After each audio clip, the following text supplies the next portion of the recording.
Merci d'être fidèle à notre page, à notre carrefour d'échange.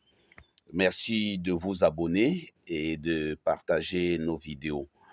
Voilà, je voudrais un peu parler du système éducatif et de l'orientation des enfants. Voilà, nous faisons partie d'une génération qui malheureusement a été formée pour perpétrer la colonisation. C'est-à-dire nous avons eu la formation à l'enseignement général. Hmm, Enseignement général. Ça veut dire que tu connais tout, mais tu ne connais rien. Et aujourd'hui, nous avons des intellectuels qui peuvent vous parler de tout, mais qui ne comprennent pas ce qu'il faut pour développer notre continent et rendre notre Afrique heureuse. Voilà. Et donc, c'est ça, un système qui a échoué. Nous avons beaucoup d'enfants, beaucoup de jeunes qui ont des diplômes, mais ne peuvent rien faire avec ce diplôme. Ils passent le temps à chercher l'emploi, et on ne les emploie pas parce que notre système n'a pas formé des étudiants, des jeunes capables de transformer l'environnement.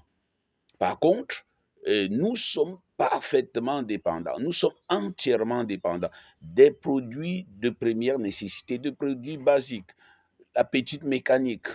Même les cure-dents sont importés,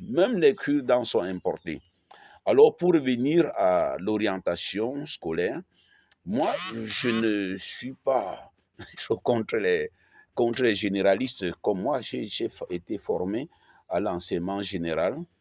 Mais je pense qu'aujourd'hui, si nous ne voulons pas avoir des futurs chômeurs, nous devons former les jeunes, les enfants, aux métiers pratiques, aux métiers techniques pratiques. L'agriculture, l'élevage. Je ne connais pas un seul agriculteur qui aujourd'hui ne se frotte pas les mains. L'élevage. Aujourd'hui, des jeunes vont de plus en plus vers le bâtiment. Oui, il faut construire l'Afrique. Et c'est embêtant de voir que les entreprises chinoises viennent avec des Chinois pour faire la main-d'œuvre chez nous, pour faire les travaux élémentaires de génie civil. La mécanique, presque tous les Africains ont maintenant une voiture. Mais vous voyez un enfant qui, après son bac, va faire marketing, banque et finances, comptabilité et gestion. Ça, c'est déjà bien, hein, ça, c'est déjà bien. Parce que j'ai ri quand quelqu'un va faire littérature. Mais quand vous faites littérature, dans une grande ville comme Douala, qui doit vous recruter? Quand vous allez à l'université, vous dites que vous voulez faire littérature, que vous voulez faire histoire, géographie. C'est que vous avez raté votre vie. Qui va vous recruter? Maintenant, si on ne vous recrute pas, vous allez faire quoi avec un master en géographie, un master en histoire? Que les gens qui ont ce master m'excusent. Vous allez faire quoi avec un master en lettres bilingues, un doctorat en lettres bilingues? Sinon, allez à la télé bavarder. Et vous savez que les panélistes de la télé ne sont pas payés, hein, ils sont pas payés. Plutôt, ils bousculent, ils payent seulement, ils payent souvent pour aller se faire une certaine visibilité. Orientons nos enfants vers des métiers pratiques.